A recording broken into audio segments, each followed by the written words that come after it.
وصلى الله تعالى على سيدنا ومولانا محمد.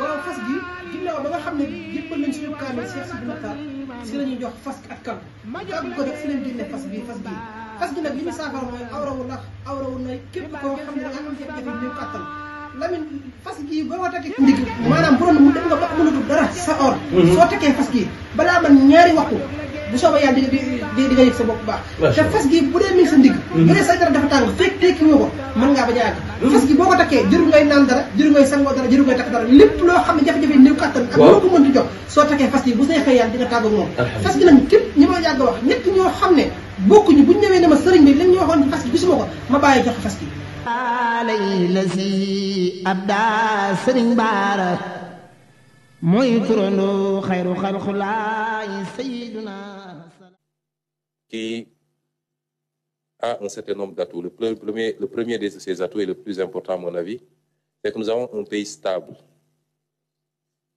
qui offre également beaucoup d'opportunités d'investissement. Avec tout ce qu'on a pu découvrir comme ressources, avec une démographie fondamentalement portée par les jeunes et avec un leadership renouvelé et qui a pu être renouvelé dans des conditions les plus démocratiques possibles eu égard au contexte de l'époque. Ce qui nous donne un dividende à côté des autres dividendes, un dividende démocratique qui est extrêmement appréciable. Et je pense qu'en plus de tout ça, cet effort de transparence auquel la nouvelle équipe s'est délibérément livrée, personne ne nous a contraints. Si on n'avait pas donné les informations, je peux vous assurer que tous nos partenaires auraient pu venir. Vous auriez entendu les revues du Fonds monétaire, de ceci et de cela, et ils seraient partis avec les chiffres qu'on veut bien leur donner. Et tout ceci nous fonde à croire, en plus des réactions que nous avons pour le moment, que l'impact sur la signature du Sénégal peut ne pas être extrêmement important. Mais si cela l'était, comme je l'ai dit tout à l'heure, nous avons toujours considéré, nous, que nous n'avons pas encore entamé le plus important, notre potentiel endogène. Je l'ai toujours dit pendant 10 ans d'opposition, notre conviction, c'est que nous avons encore un potentiel énorme et inexploré, inexploité. D'où l'appel au civisme et au patriotisme de tous les Sénégalais. Nous ne devons pas attendre que la solution vienne de l'extérieur. Elle viendra avant tout, principalement et d'abord de nous. Et c'est cela, justement, qui va rassurer nos partenaires. Et toutes les réformes que nous allons initier, qui ont été annoncées par les deux ministres, iront dans ce sens-là. Il nous faut faire des réformes fiscales tendant à élargir l'assiette sans pour autant augmenter la pression fiscale. Et même certainement en diminuant les taux d'imposition. Mais ce qui va le combler, c'est la participation plus ou moins volontaire de tous les Sénégalais à l'effort de contribution.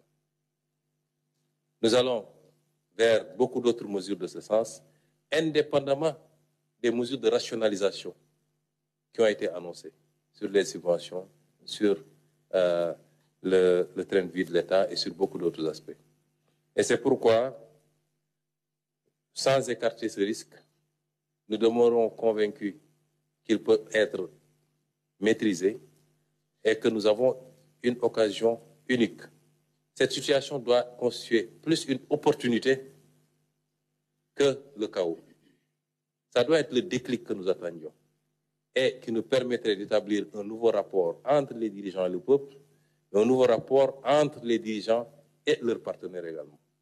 Et c'est pourquoi je ne me fais pas énormément de soucis. Peut-être que je suis un optimiste béat, mais ma conviction, c'est que si le peuple a décrypté le message, et ce ne sera pas seulement à travers cette conférence de presse, c'est un travail permanent qui sera initié à partir de maintenant de communication pour que le peuple comprenne. Pour les autres aspects, je crois qu'ils peuvent avoir un tout petit peu de lien avec le point de presse, mais nous ne voulons pas que la situation extrêmement grave que nous venons de présenter soit diluée dans des aspects qui nous semblent moins importants. La reddition des comptes dans un pays normal doit être quelque chose d'ordinaire. Ça voudra pour nous-mêmes, quand on cessera d'exercer des fonctions.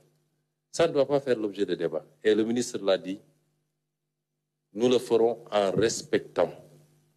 Et c'est pourquoi certains disent que c'est lent, c'est pas lent. Nous avons un ministre de la Justice quand même, qui est un homme du sérail et qui joue de sa crédibilité par rapport à son environnement, qui n'acceptera pas de piétiner les règles élémentaires pour satisfaire à une quelconque vindicte. Ça ne se passera jamais comme ça. Et nous ne sommes pas dans cette logique.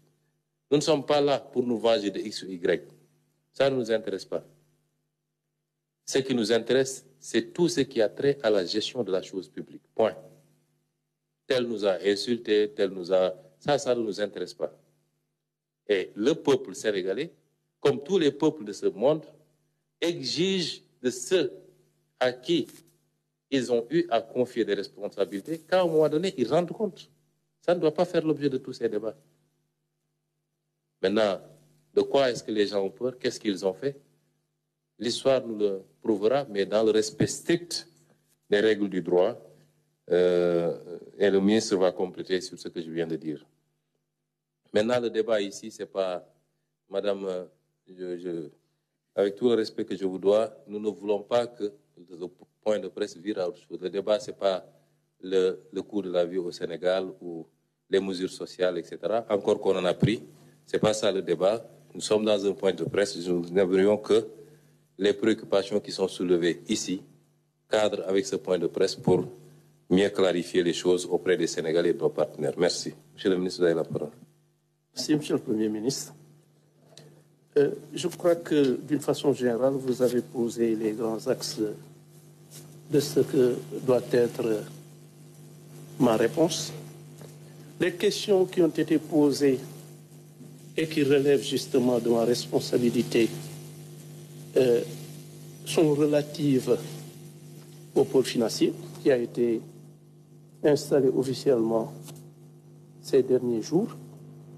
Il y a juste lieu de rappeler que la loi sur le pôle financier, nous l'avons trouvée déjà votée et promulguée. Cette loi a été promulguée le 2 août 2023.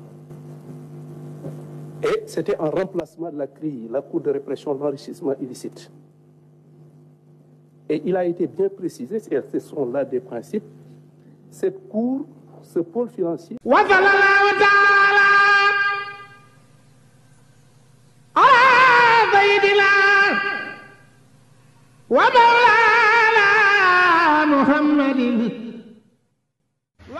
fas gi ginnaaw ba nga xam ne jébbal nañ suñu kaamil Cheikh Sidi Mokhtar si la ñuy jox fas ak kan kàggu ko def si leen génne fas gi nag li muy saafara mooy awrawu lax awrawu nay képp koo xam ne da nga am jafe-jafe néew kàttan Lamine fas gi boo ko takkee ndig maanaam bu doon mu dem nga ba mënatul dara sa or soo takkee fas gi balaa man ñaari waxtu bu soobee yàlla di nga yëg sa bopp baax te fas gi bu dee mi ngi sa ndig bu dee sa dara dafa tàng fekk tekki woo ko mën ngaa bañ a yàgg fas gi boo ko takkee jëru ngay naan dara jëru ngay sangoo dara jëru ngay takk dara lépp loo xam ne jafe-jafe néew kàttan ak loo ko mënti jox soo takkee fas gi bu neexee yàlla di nga tàggu moom fas gi nag képp ñi ma yàgg wax ñett ñoo xam ne bokkuñu buñ ñëwee ne ma sëriñ bi lañ ñu waxoon ci fas gi gisuma ko ma bàyyi jox fas gi lasi abda sëriñ baara mooy turandoo xayru xalxulaay sayyiduna